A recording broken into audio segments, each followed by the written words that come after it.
নমস্কাৰ সকলোকে স্বাগতম জনাইছোঁ। আপোনালোক বহু সংখ্যকে কমেণ্ট কৰি আছিলে যে জইনিঙৰ সময়ত কি ডকুমেণ্টৰ প্ৰয়োজন হ'ব আৰু বিশেষকৈ এটা কমেণ্ট পাইছিলোঁ কেইজনমানে কৰিছিলে যে আমাৰ যিটো এডভাৰটাইজমেণ্ট ভাইড নং বা পাব্লিছড ভাইড নং বা ইণ্টিমেটেড ভাইড নং সেইকেইটা কোনকেইটা হ'ব পাৰে সেই বিষয়ে আপোনালোকে সুধিছিলে আৰু আপোনালোকৰ সেইসমূহ কমেণ্টৰ ওপৰত ভিত্তি কৰিয়ে এই ভিডিঅ'টো প্ৰস্তুত কৰিছোঁ। গতিকে ভিডিঅ'টো শেষলৈকে চাব বুলি আশা কৰিছোঁ। প্ৰথমতে আপোনালোকক মই আমাৰ যিটো এডভাৰটাইজমেণ্ট ভাইড নং আৰু পাব্লিছড ভাইড নং সেইকেইটা আপোনালোকক জনাই দিব বিচাৰিছোঁ। আপোনালোকে স্ক্ৰীনত এতিয়া দেখা পাইছে আমাৰ যিটো গ্ৰেজুৱেট টিচাৰ প্ৰভিঞ্চিয়েলাইজ স্কুলৰ যিটো এডভাৰটাইজমেণ্ট, সেই এডভাৰটাইজমেণ্টটোৰ ওপৰতে আপোনালোকে নং বুলি এটা দেখা পাইছে লেফ্ট ছাইডে ওপৰত নং E392562/3 এইটো হৈছে আমাৰ এডভাৰটাইজমেণ্ট ভাইড নং। কিন্তু ইয়াত আমাৰ পাব্লিছড ভাইড নং যিটো সেইটো ইয়াত নাই আৰু এইটো কি কাৰণে প্ৰয়োজন হৈছে মই এতিয়ালৈকে গম পোৱা নাই, কাৰণ মই নথিসমূহ বনোৱা নাই। গতিকে আপোনালোকক এডভাৰটাইজমেণ্ট ভাইড নংটো প্ৰয়োজন হয় বুলি মই জানো, কিন্তু পাব্লিছড ভাইড নংটো কিবা হয়তো ডকুমেণ্টত ভৰাবলগীয়া হ'ব পাৰে। সেইকাৰণে আপোনালোকে হয়তো কমেণ্ট কৰি মোক সেইটো সুধিছে। গতিকে মই আপোনালোকক সেইটো জনাই দিবলৈ বিচাৰিছোঁ ভিডিঅ'টোত। কিন্তু মই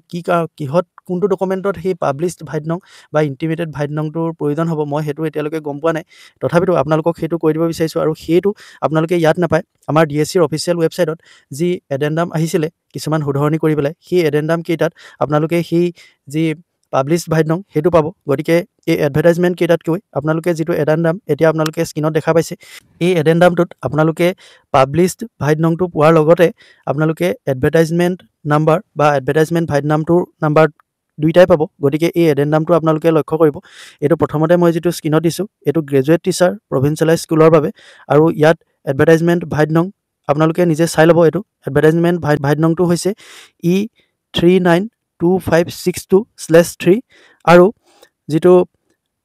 পাব্লিছড ভাইড নং সেইটো হৈছে জনসংযোগ/D/15306/23/27 ডিচেম্বৰ 23। ডেটটো হৈছে 27/12/2023। গতিকে এইটো আপোনালোকে ইয়াতে পাই যাব। ইয়াৰ পাছতেই আমাৰ যিটো এডেণ্ডাম আছে graduate teacher for government secondary স্কুলৰ বাবে, সেইটো আপোনালোকে এই এডেণ্ডামটোতে পাব, চাই ল'ব। আৰু ঠিক তেনেধৰণে মই ইয়াৰ পাছতেই ক্ৰমান্বয়ে পষ্ট গ্ৰেজুৱেট টিচাৰৰ প্ৰভিঞ্চিয়েলাইজ আৰু গভৰ্ণমেণ্ট যি পষ্ট গ্ৰেজুৱেট টিচাৰৰ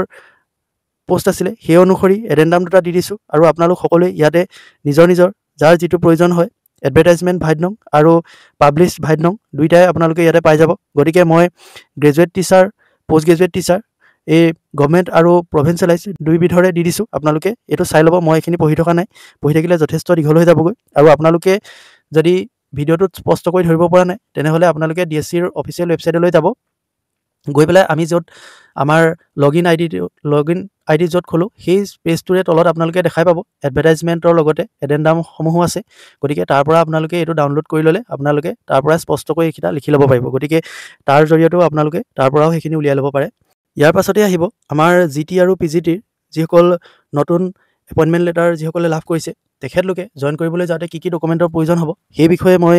আপোনালোকক স্ক্ৰীনত এখন লিষ্ট দি দিছোঁ। এই লিষ্টখন ধুবুৰী ডিষ্ট্ৰিক্টৰ হয়। ধুবুৰী ডিষ্ট্ৰিক্টৰ IS অফিচত এইখন লিষ্ট উপলব্ধ হৈ আছে আৰু এইখন গ্ৰুপৰ পৰা প্ৰায় এজন মোৰ বন্ধুৱে মোলৈ চেণ্ড কৰিছিলে। আৰু ইয়াত যিকেইটা ডকুমেণ্ট আছে সেইকেইটা ডকুমেণ্টেই প্ৰায় গোটেইখিনি ডিষ্ট্ৰিক্টৰ বাবে একেই হ'ব। গতিকে কি ডকুমেণ্ট লাগিব আপোনালোকে এবাৰ চাই লওক। ইয়াত আপোনালোকৰ প্ৰথমতে লাগিব release cum resignation letter for previous government service if any. যদি কোনোবাই গভৰ্ণমেণ্ট স্কুল বা যিকোনো গভৰ্ণমেণ্ট ছেক্টৰত আগতে কাম কৰি আছিলে তেনেহ'লে তেখেতলোকৰ ৰিলিজ লেটাৰ বা ৰেজিগনেশ্যন লেটাৰখন লাগিব। ইয়াৰ পাছতেই লাগিব joining letter to inspector of school, যাৰ যিটো ইনস্পেক্টৰ হয় যিটো ডিষ্ট্ৰিক্টৰ তেখেতলোকলৈ এড্ৰেছ কৰি আপোনালোকে জইনিং লেটাৰসমূহ লিখিব লাগিব। আৰু এই জইনিং লেটাৰৰ এটা ফৰ্মেট মই স্ক্ৰীনত দি দিছোঁ, আপোনালোকে নিশ্চয় দেখা পাইছে। জইনিং লেটাৰ এনেকৈয়ে লিখিব পাৰে আৰু জইনিং লেটাৰ বিভিন্ন ধৰণে লিখিব পাৰে। আচলতে মই আগতেও কৈছোঁ আপোনালোকে হাতে লিখিও দিব পাৰে, প্ৰিণ্ট কৰি পেলাই নিজৰ এনেকৈ ফৰ্মেট উলিয়াই পেলাই তাতে নিজৰ নাম আৰু নিজৰ যিখিনি প্ৰয়োজনীয় বস্তু সেইখিনি ইয়াতে হাতেৰে লিখি পেলাই তেনেকৈও দিব পাৰে। গতিকে সেইটো আপোনালোকৰ কথা কেনেকৈ দিয়ে। ইয়াৰ পাছতে আহিলে medical fitness certificate from joint director of health service. এতিয়া মেডিকেল হেল্থ ছাৰ্ভিচ যিখন চাৰ্টিফিকেট এই চাৰ্টিফিকেটখন সকলো ডিষ্ট্ৰিক্টৰ IS অফিচতে বিচৰা নাই। মই জনামতে যোৰহাট ডিষ্ট্ৰিক্ট আৰু শিৱসাগৰ ডিষ্ট্ৰিক্ট এই দুখন ডিষ্ট্ৰিক্টৰ IS অফিচত এই যিখন মেডিকেল ফিটনেছ চাৰ্টিফিকেট এইখন বিচৰা নাই। কিন্তু কিছু সংখ্যকত বিচাৰিছে ইয়াত যিহেতু ধুবুৰী ডিষ্ট্ৰিক্টৰ ইয়াত এই লিষ্টখনত যিহেতু আছে গতিকে ধুবুৰী ডিষ্ট্ৰিক্টৰ যিসকল কেণ্ডিডেট তেখেতলোকে এইখন উলিয়াব লাগিব গতিকে আপোনালোক সকলোৱে এইখন উলিয়াই লোৱাটোৱে মই ভাবোঁ ভাল হ'ব আৰু এইখন আপোনালোকে যিকোনো ডিষ্ট্ৰিক্টত উলিয়াব পাৰে মানে এনেকুৱা এতিয়া ধৰক মই যোৰহাট ডিষ্ট্ৰিক্টৰ আৰু মই মোৰ এপইণ্টমেণ্ট পাইছোঁ মই নগাঁও ডিষ্ট্ৰিক্টত গতিকে মই যোৰহাট ডিষ্ট্ৰিক্টৰ জইণ্ট ডাইৰেক্টৰ অফ হেল্থ অফিচৰ পৰাই এই মেডিকেল ফিটনেছ চাৰ্টিফিকেটখন উলিয়াই নিম আৰু তাত জমা দিমগৈ গতিকে আপোনালোকে এইটো নাভাবিব যে আপোনালোকে নগাঁৱত চাকৰি পাইছে আৰু গতিকে জইণ্ট ডাইৰেক্টৰ অফিচৰ চাৰ্টিফিকেটখন আপোনালোকে নগাঁও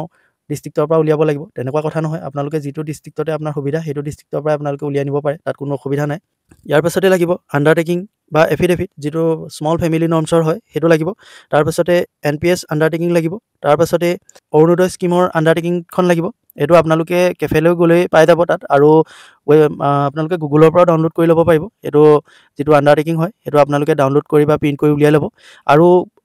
আপোনালোকৰ এনেকুৱা হ'ব পাৰে যে আমি অৰুণোদয় পোৱা নাই গতিকে আমি আণ্ডাৰটেকিং দিব লাগিব জানো এইটো অৰুণোদয় পোৱা নোপোৱা সকলোৱে এইখন আণ্ডাৰটেকিং দিব লাগিব আৰু যিসকলে অৰুণোদয় পাই আছে তেখেতলোকে সেৱা সেতু পৰ্টেলত গৈ পেলাই নিজৰ অৰুণোদয়ৰ যি নাম আছে সেইটো আপোনালোকে উঠুৱাই ল'ব লাগিব আপোনালোকৰ ঘৰৰ মা হওক বা বাইদেউ ভণ্টি আপোনালোকৰ ডিপেণ্ডেণ্ট যিসকলে পাই আছিলে যোনেই নপক লাগিলে তেখেতলোকে যিসকল আপোনাৰ ওপৰত ডিপেণ্ডেণ্ট হয় তেখেতলোকে নিজৰ নামটো উঠাই ল'ব লাগিব সেৱা সেতু পৰ্টেলৰ পৰা আপোনালোকে সেইটো নামটো উইড্ৰ কৰি ল'ব তাৰপিছতে আপোনালোকে এইখন উইড্ৰ ফৰ্মখন দিব লাগিব আৰু এইটো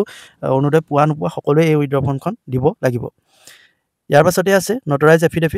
এফিডেভিটটো আপোনালোকে কোৰ্টৰ পৰাই উলিয়াব পাৰিব কোৰ্টলৈ গ'লেই হ'ল যিকোনো ডিষ্ট্ৰিক্টৰ কোৰ্টৰ পৰাই আপোনালোকে উলিয়াব পাৰিব যেনেকৈ হেল্থ চাৰ্টিফিকেটখন উলিয়াব পাৰে তেনেকৈ নটৰাইজ এই এফিডেভিটটো আপোনালোকে যিকোনো ডিষ্ট্ৰিক্টৰ পৰাই উলিয়াব লাগিব এইখিনিয়ে লাগিব আৰু বাকী আপোনালোকৰ যিখিনি এডুকেশ্যনেল ডকুমেণ্টছ আছে সেইখিনি গোটেইখিনি লাগিব গোটেইখিনি জেৰক্স কৰি লৈ যাব আৰু পেন কাৰ্ড বা ভোটাৰ কাৰ্ড যিটো আইডেণ্টিটি প্ৰুফৰ কাৰণে আপোনালোকে এটা লৈ যাব আৰু যিখন আমি কালি যিখন পাইছোঁ অৰ্ডাৰটো এপইণ্টমেণ্ট অৰ্ডাৰ সেইখনৰ আপোনালোকে 2টা কপি প্ৰিণ্ট কৰি নিব যিহেতু আমাৰ পৰ্টেলত সেইটো লিখা আছে গতিকে 2টা কপি লৈ যাব বাকী এই কথাখিনি আপোনালোকক ক'বৰ বাবে ভিডিঅ'টো প্ৰস্তুত কৰিলোঁ আৰু আপোনালোকে মানে গোটেইখিনি ডিষ্ট্ৰিক্টৰ ক্ষেত্ৰত ডকুমেণ্ট একেখিনিয়ে তাত কোনো কথা নাই কিন্তু এই কিছুমান ডিষ্ট্ৰিক্টত হেল্থ চাৰ্টিফিকেটখন মানে এতিয়াই লৈছে আৰু কিছুমানত এতিয়া লোৱা নাই এইটো নহয় যে হেল্থ চাৰ্টিফিকেটখন দিব নালাগিব হেল্থ চাৰ্টিফিকেটখন যিবোৰ ডিষ্ট্ৰিক্টত এতিয়া লোৱা নাই তেওঁলোকে হয়তো স্কুলত জইন কৰাৰ পাছত স্কুলত জমা দিবলগীয়া হ'ব পাৰে সেইখন দিবই লাগিব আজি হওক বা কাইলৈ হওক গতিকে যাৰ সুবিধা আছে তেখেতলোকে একেলগে ডকুমেণ্টখন উলিয়াই থোৱাই ভাল আৰু পিছত যেতিয়া আপোনালোকৰ প্ৰয়োজন হয় তেতিয়া আপোনালোকে এখন দিব পাৰিব আৰু আজি বহুকেইজন বন্ধুৱে IS অফিচত গৈ তেওঁলোকৰ নথিপত্ৰসমূহ জমা দিছেগৈ অৰ্থাৎ IS অফিচত গৈ জইন কৰিছেগৈ আৰু তেখেতলোকৰ নথিপত্ৰসমূহ কেৱল জমাহে লৈছে গোটেইখিনি চাই চিতি তেওঁলোকৰ নথিপত্ৰসমূহ জমা লৈছে আৰু জমা লৈ তেখেতলোকক পৰৱৰ্তী পৰ্যায়ত খবৰ দিম বুলি কৈছে বা ফোনযোগে হওক বা মেছেজ যোগে হওক যেনেকৈ নহওক ফোনে কৰিব খুব সম্ভৱ আৰু ফোনযোগে তেখেতলোকক জনাব তেখেতলোক কোনখন স্কুলত পঢ়িছে আৰু সেইমতে তেখেতলোকে গৈ পেলাই নিজৰ স্কুলত গৈ জইন কৰিবগৈ লাগিব আৰু আপোনালোকক এইখিনিতে এটা কথা কৈ থওঁ যিসকলে দূৰণিৰ স্কুলত পাইছে মানে দূৰণিৰ ডিষ্ট্ৰিক্টত পাইছে তেখেতলোকে হয়তো ভাবিবও পাৰে আমি ইমান কম সময়ৰ ভিতৰতে কেনেকৈ ভাড়া ঘৰ লৈ বা কেনেকৈ গোটেইখিনি মেনেজ কৰি মেলি স্কুলত জইন কৰিম আৰু সেইকাৰণে আপোনালোকে চিন্তা কৰিব নালাগে মোৰ লগৰ এজনে LP স্কুলত পাইছে তেখেতে দূৰণিৰ এখন ডিষ্ট্ৰিক্টত পাইছে আৰু তেখেতে যিদিনাখন জইন কৰিছে ধৰক আজি জইন কৰিছে আজি স্কুলত জইন কৰাৰ পাছত তেখেতক সেই স্কুলখনৰ হেডমাষ্টৰে তেখেতক 7 দিনৰ বাবে সময় দিছে 7 দিনৰ ভিতৰত তেখেতে ৰুম ভাড়া মানে সেইখিনি চব ঠিক ঠাক কৰি তেওঁ নিজৰ প্ৰয়োজনীয় বস্তুসমূহ লৈ মেলি 7 দিনৰ ভিতৰত তেখেতে স্কুলত পুনৰ ক্লাছ কৰিবৰ বাবে গ'লেই হ'ল মানে ধৰক আজি জইন কৰিলে তেখেতৰ আজিৰ পৰাই তেখেতৰ চেলাৰী কাউণ্ট হৈ গ'ল তেখেতে কিন্তু পৰৱৰ্তী 7 দিন তেখেতে স্কুললৈ নগ'লেও হ'ব তেখেতক সেই সময়খিনি দিছে তেখেতৰ